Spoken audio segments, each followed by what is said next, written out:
my name is Max. I work at Kivra, and we're going to talk about PropEr, testing done PropEr. And I guess I need to press there. So, who am I? As I said, my name is Max, and I work at Kivra for Business, the slightly unknown part of Kivra, but we do exist. It's a very lovely team, and we like testing a lot. So we decided that we wanted to test using generative testing to make sure that we don't just test stuff that we know, but also let the computer try to test even more. And you can find me on the internet here. Mastodon eller Twitter. Okay, sorry. Whoops. I guess, okay, so there are going to be a lot of animations, and some might have slight glitches, as in I turn something on and off. Oh yeah, we have a train. See the train? That's going to be important. But first a quote. So, I love it. Oh, I love it. You know what happened? I actually copy-pasted stuff, and I installed a font here. That means that the font is now off everywhere. This is going to be great. Okay, so this presentation is not what you call guidelines and actual rule. Have you seen Pirates of the Caribbean? Hands up. Yes! The reference works. Captain Hector Barbarossa. This is not gospel. Take it with a grain of salt or pile. Anyway, we're going to have fun. That's the most important. Okay. So, what is PropEr? And the train moves. What is PropEr? PropEr is a testing framework in Erlang. It's like an open source version of QuickCheck, if you know what QuickCheck is. It allows you to do two types of tests.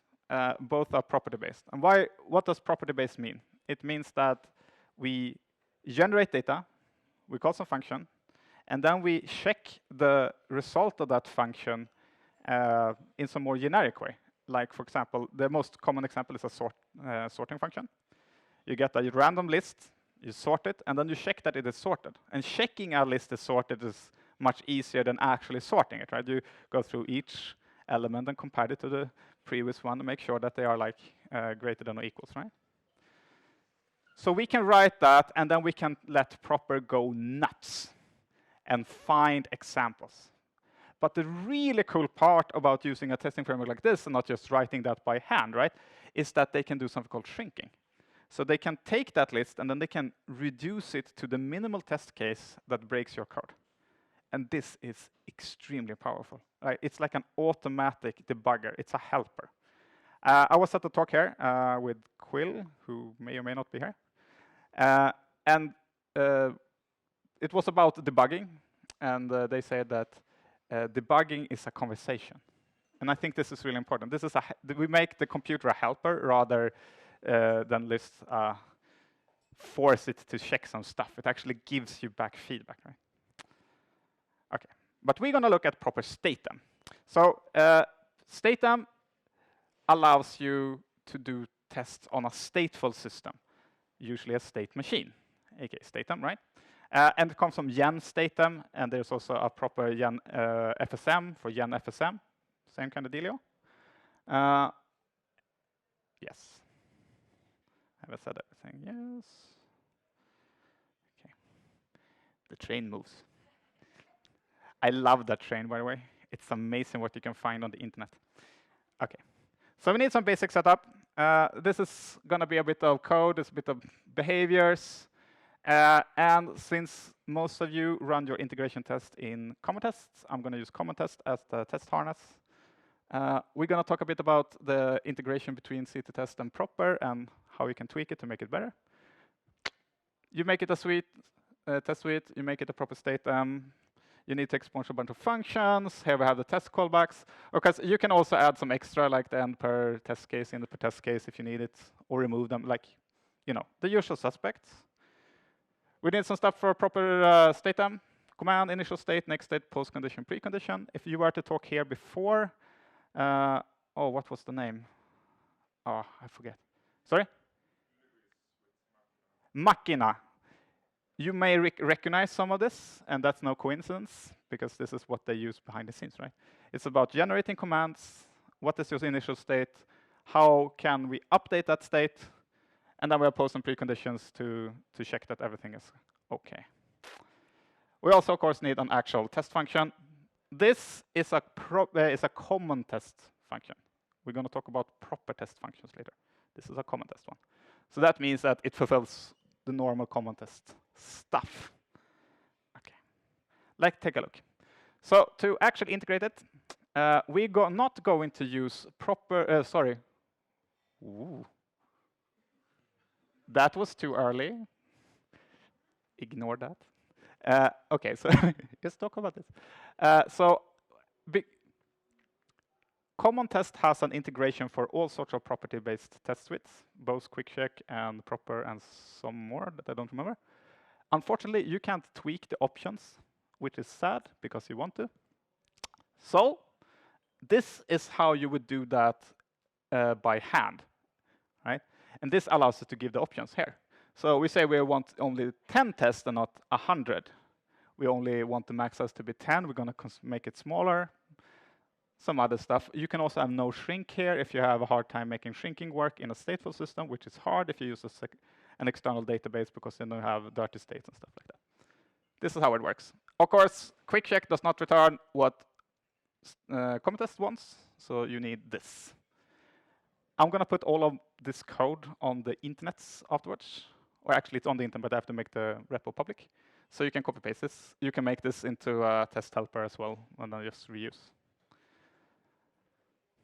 Let's look at that magic thing that came up too fast. OK, so this is what a property looks like in PropEr. Oh, that didn't make sense.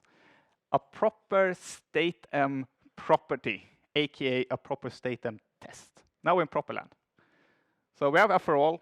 That's just a macro. If you look at the documentation, you will find something that looks a lot like this. I have slightly different comments because they are not so clear. But basically looks like this. And what it does is it takes, it generates a bunch of commands and puts them in commands over here. Then it runs them. It gets some result. This checks that if the result is good or bad. And depending on if it's good, it logs this. Otherwise, if it's bad, it logs this thing, I guess. Otherwise, it does this thing and aggregates the command names. And you get those, like the machinas had like percentages for the different commands and which one was run. It comes from here. Yes. Here's a bit tip. Log results. Log all of the things. Log more, because logging is lovely. You can use a macro, or you can just use a function like this. Include the file and I'm, because that's nice.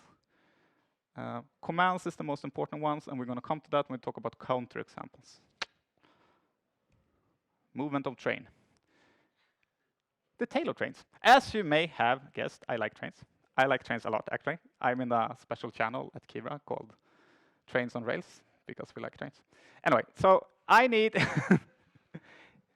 tough audience, goddammit. Yes! Now we're in business. OK, so I need an example, right? We need a domain to test. And I think it's really important to model that domain. So we're going to talk a bit about that first. Because otherwise, the API and whatever example is going to show doesn't mean anything, right? So we're going to make some sort of ticket selling system, right? That's cool. But in this day and age, you can't just make a ticket system. You make a SaaS, right? Software as a service. So we need to make not just train the ticket system, but train enterprise edition, right? Trainee. Yes. All right. When I figured this out, I started laughing in the room I was in, where I was all alone. Thought so good. I love puns as well. Trains and puns. Train Enterprise Edition.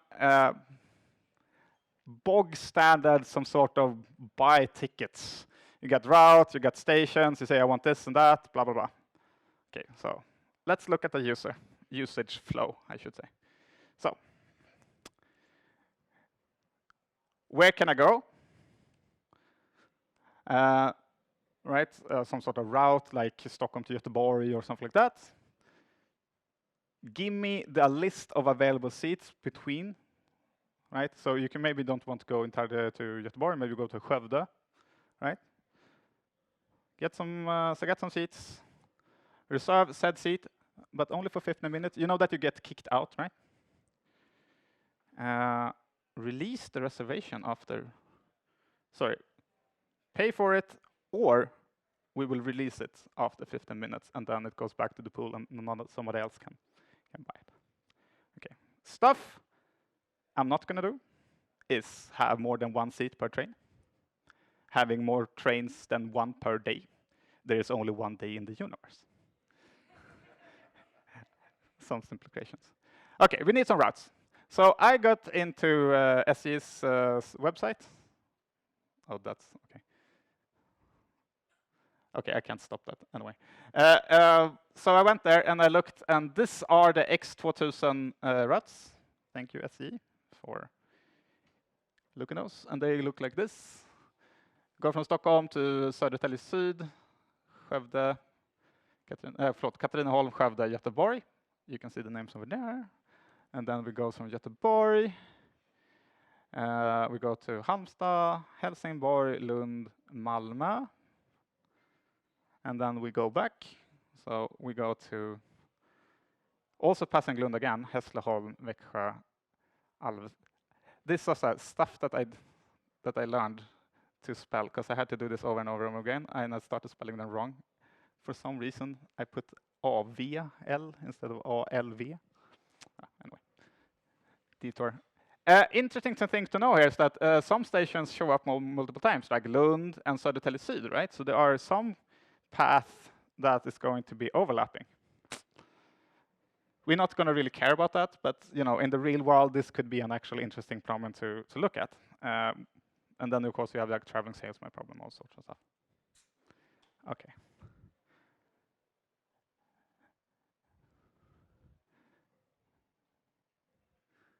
Two types of state. We have a global state and we have some temporary local state, right? We already discussed this, but we have, of course, the routes and the book seats. Those are global. If something is booked, it's booked for everyone, right? You can't claim that seats anymore. If there's a route, that's you need routes in order to book. And we have, of course, the 15 minutes of reservation time. That's the temporary local state. It's not really local, but it's local for a user, kind of, right? But you know what I mean. The routes, though, they are more or less static, right? We could have a dynamically add and remove routes and stuff like that, but we can pretend they're static, more or less. Okay. Yes. Back to PropEr. Symbolic versus dynamic. Values and model state. Now, this is hard. It is very hard to wrap your head around. And Makina briefly took that, explained a bit about that at the end. Symbolic means it's a value that you cannot pattern match on, that you have no idea how it works, it's completely opaque. Dynamic, you can pattern match on, it's a completely normal value. However, not all functions have only symbolic or dynamic. Sometimes they have both. And that is where the real confusion goes. Because when it's dynamic, you could pattern match and your code works, and then it stops working because it's sometimes symbolic. And this comes back to how PropEr works. PropEr generates a sequence of commands first, then execute that, and it goes back to the list and tries to remove operations. That's the shrinking part, right? And then it runs it again. And again, and again, and again, and again, and again. And so it explores the solution space, right? Which is why we need to have symbolic stuff. And symbolic is, of course, much, much faster than the real stuff, which can talk to a database, whatever. So, yes.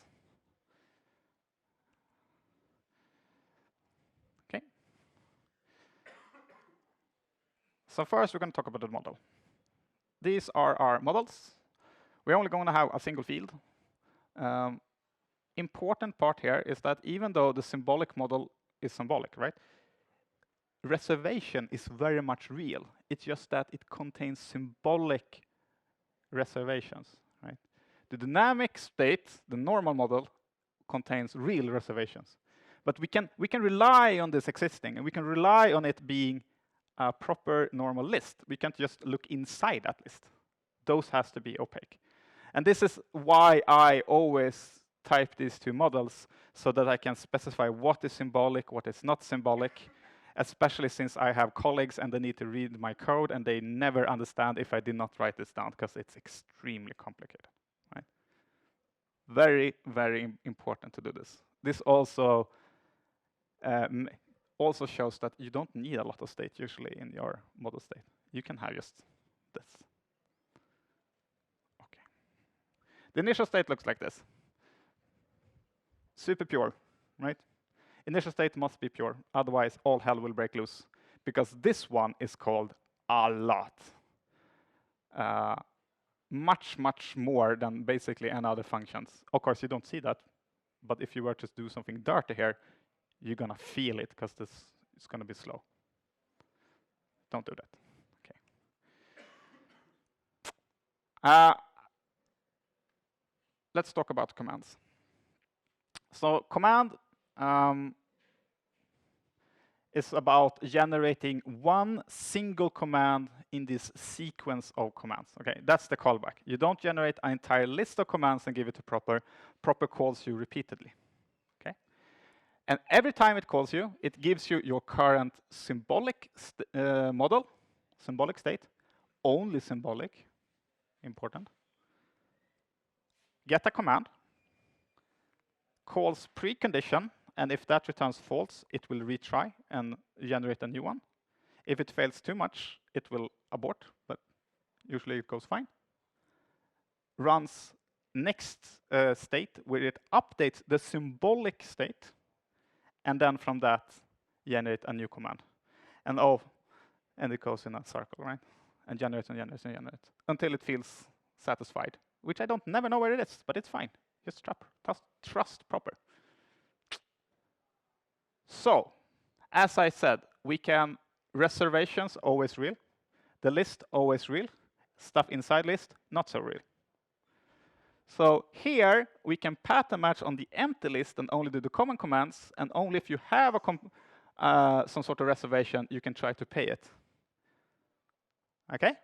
So we can rely on checking the length of the list, but we can't rely on what's inside, so we don't know if it's already paid or not. That has to be like, hands up, I have no clue, but it's okay.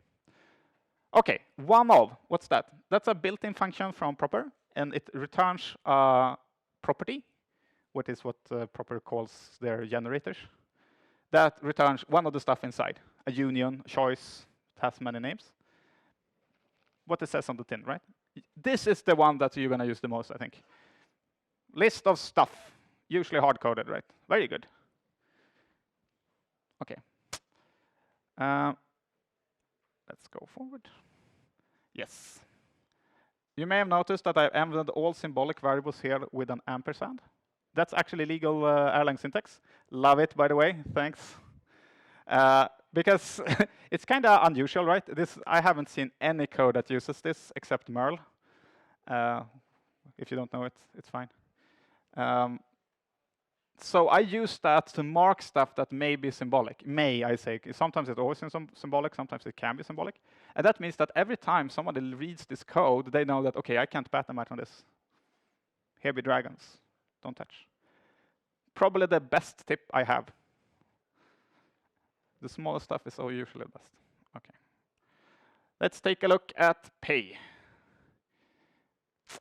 In pay, I don't just want to pay. I want to pay and tell my command that I want to pay and succeed, or I want to pay and fail, right? We can make something, or we mock some response from an imaginary Stripe server, or something like that, or Braintree, or Apple Pay, or whatever. So to do that, you use the let macro from PropEr. In the middle, you have a property. Above, you have what this gets basically reservation equals one of reservations. That's what it says here. Except, of course, it's PropEr stuff, so it does something magical behind the scenes. And then it evaluates this And that needs to be a property or a real term. So it could be like here it's an actual tuple, right? But it can also be a property, like here. This can be a property. It's fine. In this case, I'm saying, give me one of the reservations, and I'm going to call pay later. This is a symbolic call with a model reservation and some sort of property, whatever the result of that is. And that is just this, success fail. Super simple, no thrills. I like to pull this out into their own, just because it makes this code more readable, because otherwise it can be kind of, if you start having a bunch of nesting, it's really ugly. If you need more stuff, just do a pattern match on a tuple and do a tuple of properties, right? You don't need to nest the lets. You can just have one let with multiple ones instead. Moving on. And the train stopped this time. Yes. Okay, precondition. Precondition is a way to filter commands, as I said. Please don't use preconditions. Because if you are saying no too much, PropEr would give up with I cannot generate, I'm sad. Prefer instead to make sure that the generation is correct from the get-go. So do some tests in command if you can help it. There's one catch or one thing though. Look at the arguments. Oh, those are tasty. I'm pretty sure they're real. It's a symbolic call, but the arguments are real. So you can check the arguments, I think. I may be wrong there. Anyway, you can use this. Probably not super useful. Rather generate stuff up front that is correct. There's many building blocks in PropEr for having integers in a certain range, or binaries that are only UTF-8 encoded, or like whatever you need. And then you can compose them using let to make more complex types. It's super nice. Okay, post condition. This is where you do assertions, right?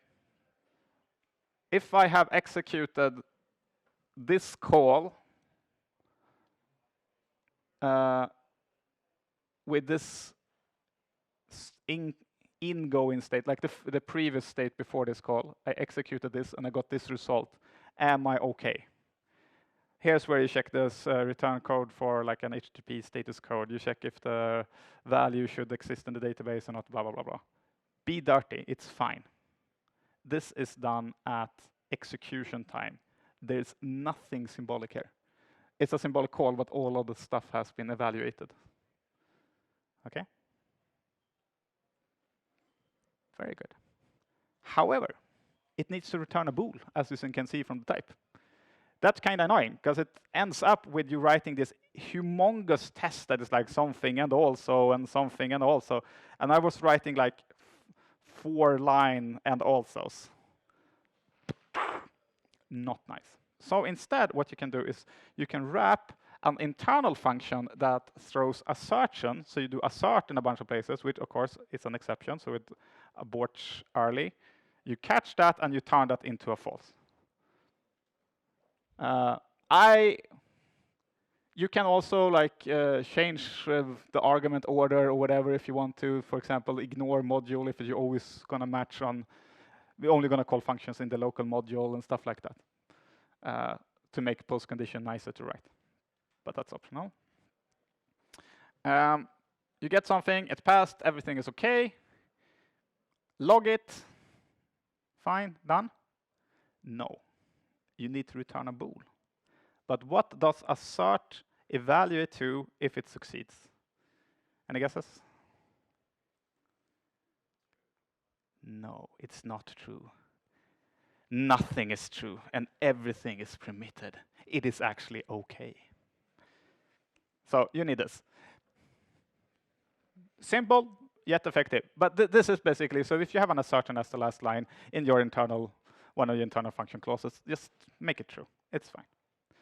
And then, of course, you want to match, but you don't want to match too much, right? So you need some sort of is assert error, which, again, there's in the code, you can read it. It is kind of large, but understandable but large. There are a bunch of or else because you need to pattern match and stuff. Anyway, so you get this.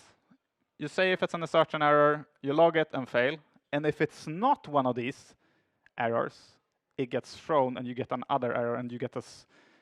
So you can differentiate between your post condition failing one of its tests and you actually written, broken code, right? Undef or bad arithmetic or something. Yes. Log OK, log fail. Log. Always do logging. Trace. Always do logging. Always trace. Very important.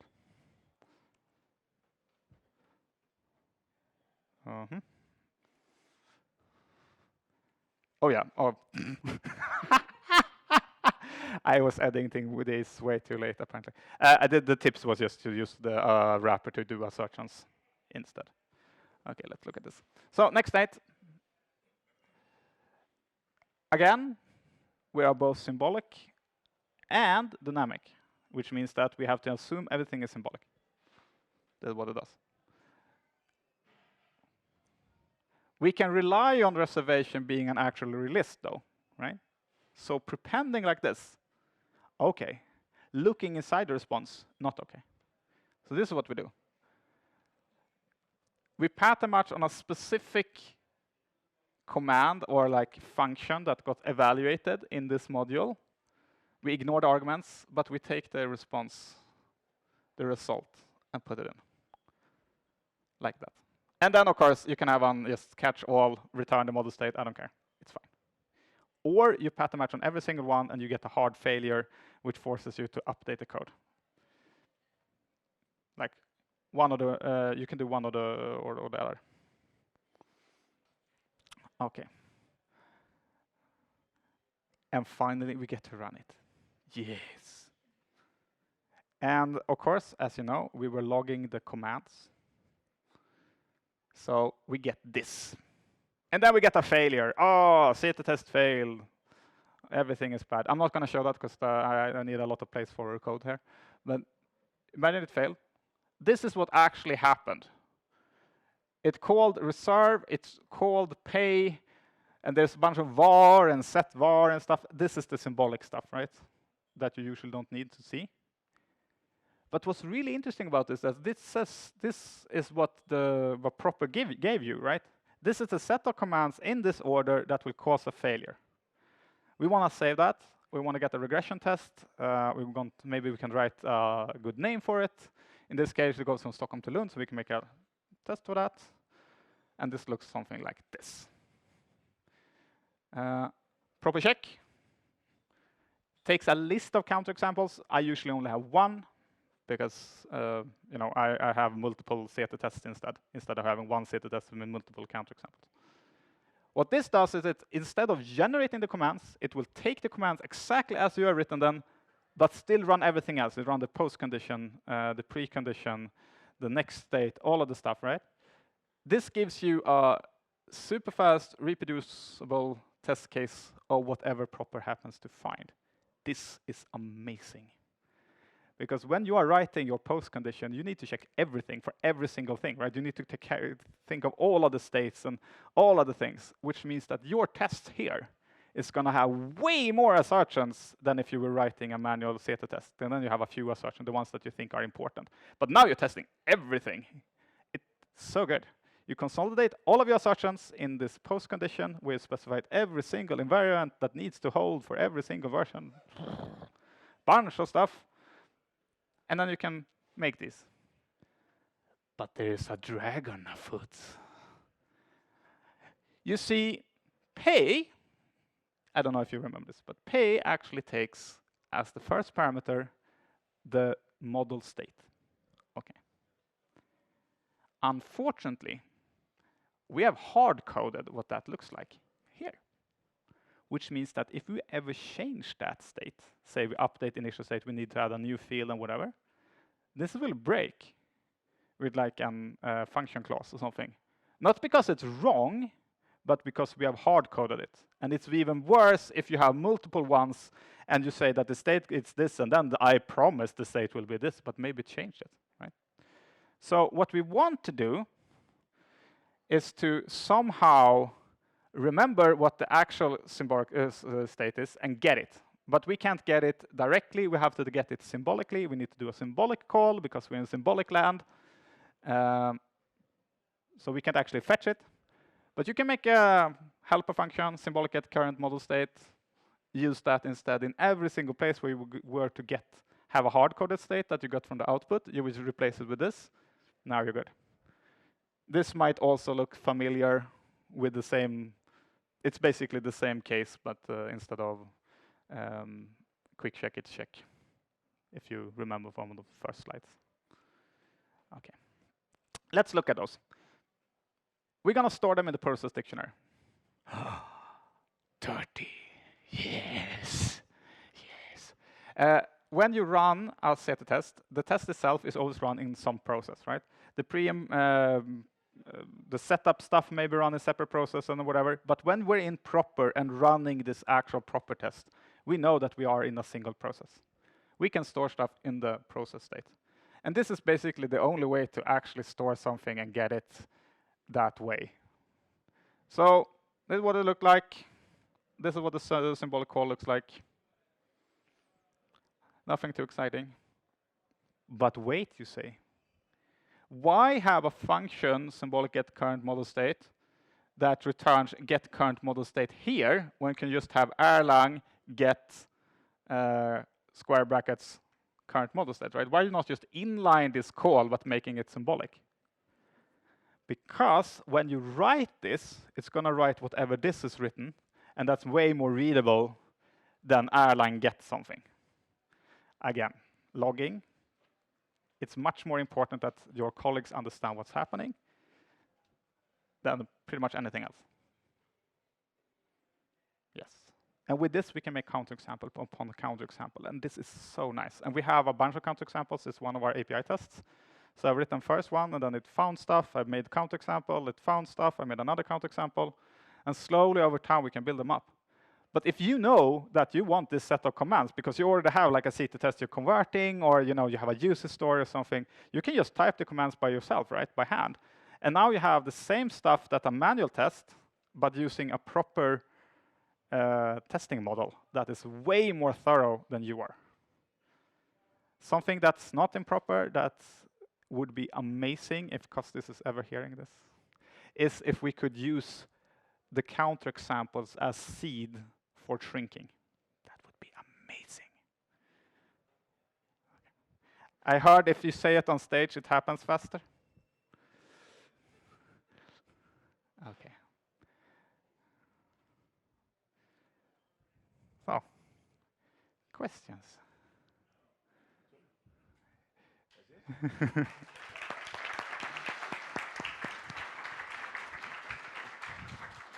Yes.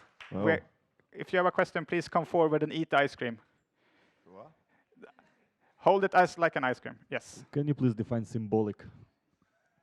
Oh, God.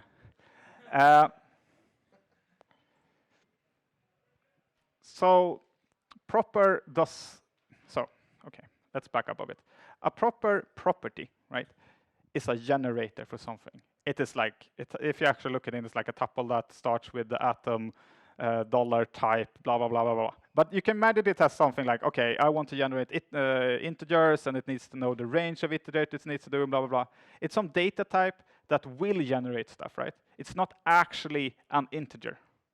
And the same thing is with your symbolic states and symbolic calls and all of that. They are, in fact, a PropEr property for evaluating something later. However, you still need to have this function where you have a precondition. You need to have a function that that updates the model state and stuff. And it needs to do this at command generation time as well as execution time. And that's when these symbolic model states show up.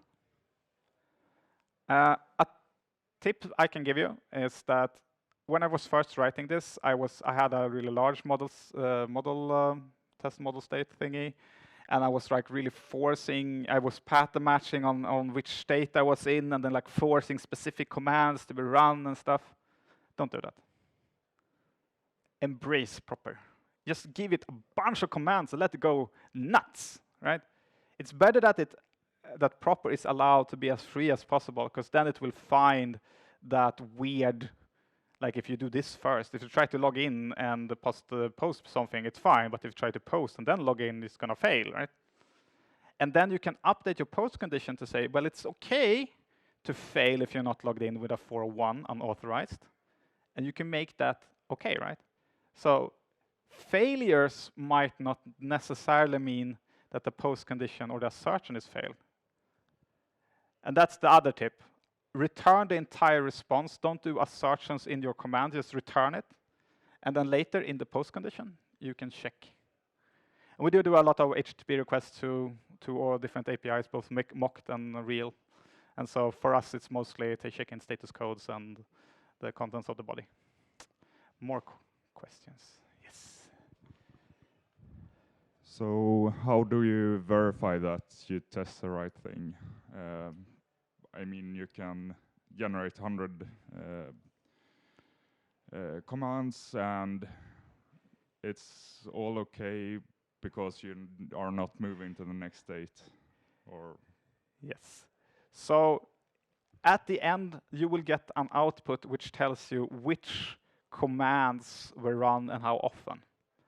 And I had, in one of our tests, we have something that enables access, right? So we have something like enable partner API. Okay. And I was generating a bool, which was 50% of the time false and 50% of the time true. However, it's really boring if it's false, because then everything is unauthorized.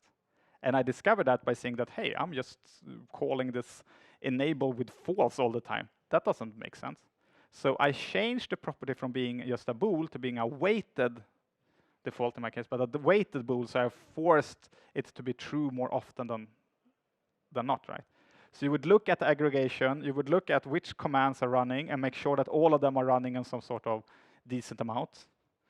And at least me, when I was like, okay, I think I'm pretty done with this, I cranked up locally to like 1,000 or 10,000 and just let it rip. And then I was pretty satisfied that it didn't find anything. It did find something when I cranked it up to 1,000. So I made a counterexample, fixed that, so on and so forth. Take your user stories and make counterexamples for them by hand. Run it. Every time you get a failure, make it counterexample, and then you get more and more confident that you are testing everything that you need to test. And of course, you can also use cover to check that you cover the code, right? And look at the aggregation output. Yes. More questions? Is there? I can check in the app. No, but nothing. That makes it easy. It's all crystal clear. Yes. Any more questions here? No? All We're right. hiring. If you like state machines, you come to the right place. Sorry? Yeah. Actually, a kind of fun thing is that most of the state machines that we have at Kivra Business is actually written by our product owner. So we asked them to draw, like, what is the life cycle of this product? And then they started drawing arrows. And we got a state machine. And now we can formalize that, and we can make an actual formal state machine engine, and then do the actual states and start writing proper statem tests. But it started with the product owner just drawing on a board. And it starts onboarding, and then it goes here, and then it starts to exit, and then we need to send a final invoice, and suddenly we have states. So it's an amazing tool. Thank you.